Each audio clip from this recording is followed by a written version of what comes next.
Hello, wonderful people. My name is Benjamin. Welcome to my book club. And today I'm going to try something a little bit new on the channel. Historically, I've tried to stay as spoiler-free as I can, but this year on the channel, I think for sequels of books, I'm going to be a bit more lax with that. I figure most of the people that are going to check out a review for a sequel, either going to have already read it and just wanting to see what other people thought, which is what I often do, or they're a bit less worried about spoilers, or they've read the first book and they just kind of want to know where to continue. So, for this review today, I'm going to start off with a very quick spoiler-free review, a couple sentences to let those of you that are trying to figure out if this book is worth reading or not, let you know what I think, and then we're going to dive into some more spoilery stuff. And then we'll see how that goes. Let me know in the comments below if you think that's a good idea or not. So, today's book is Dungeon Crawler Carl, Book 2, Carl's Doomsday Scenario. If you've read Book 1 and you're just trying to figure out if you should read this one or not, if you think it's worth it, I think it's absolutely worth it. This book is perhaps not quite as good as the first one, but is fascinating, is still super entertaining, has a lot of the same charm. It's lost a little bit of the magic that the first one had, but is absolutely still worth reading, so you should definitely check it out. But let's really dive in and talk about this book now, shall we?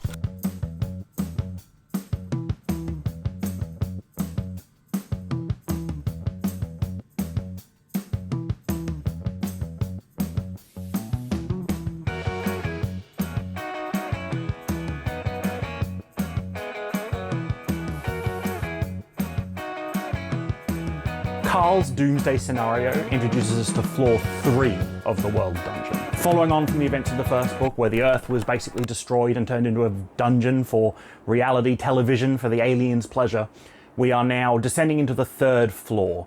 Millions and billions of humans are now dead, and we're left with under 1 million crawlers left still in the dungeon. Unlike the last book, where we had the first 2 floors to explore during our story, in Carl's Doomsday Scenario, we just have floor 3. And floor 3 is very different from the first few floors, which we'll touch on a little bit later. Additionally, we have Mordecai, the game guide from the first 2 books, is now tagging along with the group, going safe room to safe room with them as their manager, as their team's manager. And we deal again a bit more with the political ramifications and the political scene that is happening outside the actual dungeon itself, which is again super interesting to me. I want to flip it today. I want to start off with the things that I didn't think were fantastic and the things I didn't like as much. And the first of these is the floor itself. Floors 1 and 2 were kind of like traditional classic video game dungeon crawler things in the sort of like Might and Magic sort of vein, you know, that like hallways and rooms and just kind of like intersections and everything kind of laid out like a city block.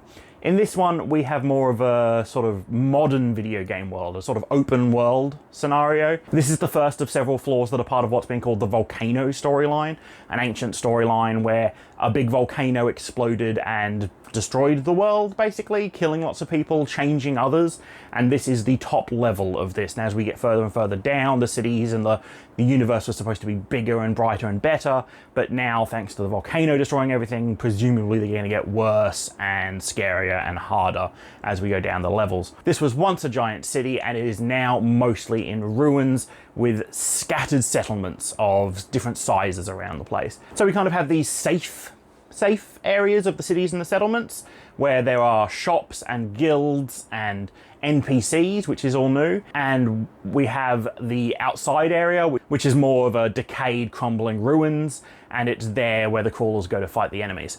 And I just don't think I enjoyed the floor quite as much, partially due to we didn't explore very much of it in this book. We kind of just stayed around the first settlement, we kind of got settled in, and then we explored the surrounding areas a little bit. There was that less of the sort of discovery and adventure aspect in this book, I felt, than there was in the first book. I still enjoyed it. I also felt like we didn't have as wide a range of enemies in this one, probably because we were spending a lot of time with NPCs rather than out fighting and grinding like we did in the first book. But I liked the sort of, this is the llama zone, this is the goblin zone sort of thing we had in book 1. Here in book 2, we deal mostly with the circus, and we deal partially with the sort of surrounding enemies around there, and just the sort of breadth of them wasn't as big as I thought it was in the first book. And finally, for things that disappointed me a little bit, is the class and race thing. I was so excited through the entire first book as they kept hinting that, you know, soon we'd pick our class and race, And I was picturing this to be more traditional classes and races, not anarchist and, is it former child star that we picked? Which are just nothing classes, you know? Like, they don't actually exist outside of this universe and this book.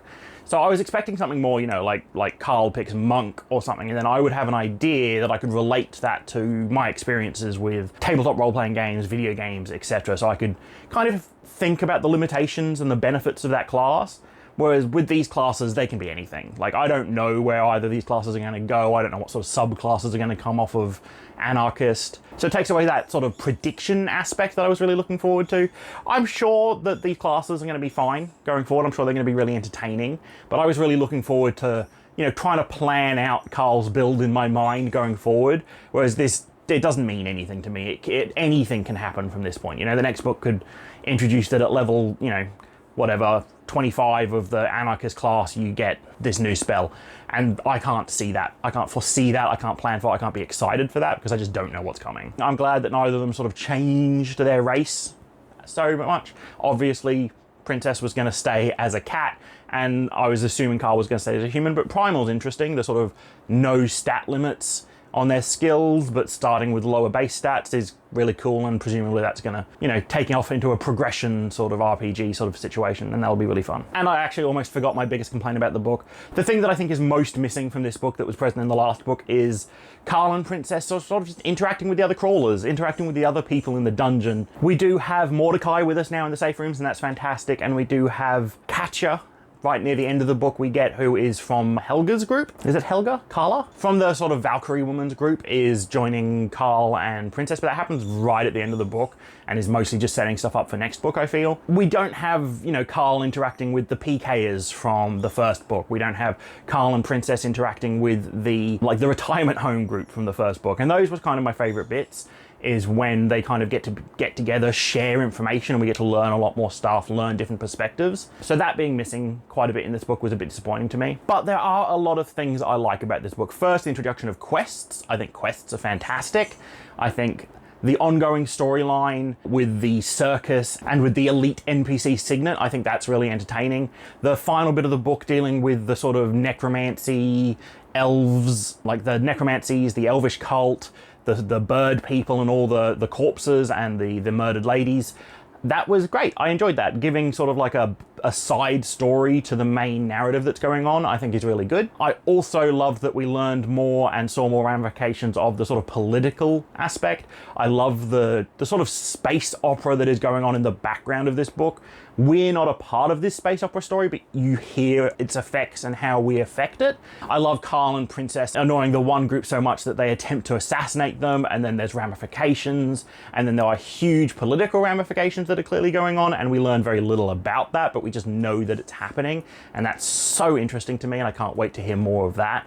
And I assume a lot of this is going to come to a head when we get down to floor 6 or 9, I think it was, whichever floor it was that is like the alliance team sort of competition, the factions, I think. So that's super interesting. We learned a lot more about the NPCs and the actual denizens of the dungeon here, learning that it seems like some of them are created and some of them are former runners. Like, it seems like Mordecai is a former dungeon crawler himself who now has to work off the sort of debt he incurs from leaving the dungeon early. So that's really fascinating. I can't wait until we start getting like offers that, you know, now at the end of this floor you can leave, but you'll have to be, you know, a guild hall manager for X seasons or something. I can't wait to find out more about how that works.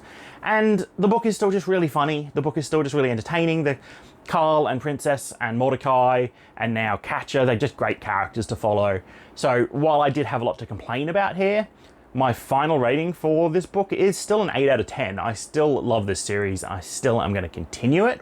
I have no plans on stopping now. I've already picked up book 3 and I'm going to start it very, very soon. You will probably shortly see it arriving on my new coming soon shelf. This is just where I put the books that I finished reading and that haven't been on the channel yet. So it's not a promise. I don't know if I will make a review for every one of these, but I will talk about them, you know, and once they've been talked about, and if I don't think a review's coming up, they'll come off the shelf. But for now, here's the coming soon shelf. Apart from that, I just want to do a quick shout out. This is Dungeon Crawler Carl. It is a game fic lit RPG, probably a progression based one. And if you're at all interested in lit RPG, in game fic, you have to check out this video I just found the other day. I was looking for more suggestions of other lit RPGs to read, and I came across this video, ℙ𝕚𝕚𝕚, by Victoria Masters, where she goes over the genres, the subgenres, the niches, and then after having read 45, I think it was, lit RPG books, she goes over the 10 series that she really enjoyed that she's going to continue. She hasn't actually read Dungeon Crawler Carl yet, and I really suggest she does, because I think she'll really like it, but she has some suggestions on that video that I think are really, really interesting, and I think you guys might really enjoy it as well. So there you go. That's it. Thank you so much for watching. On Friday is my 100th video, and I am so excited to share it with you. It is a book tag based on talking about Booktube and the videos that you've made, and I'm so excited to share it with you. So thank you so much for your support. Just remember to keep reading.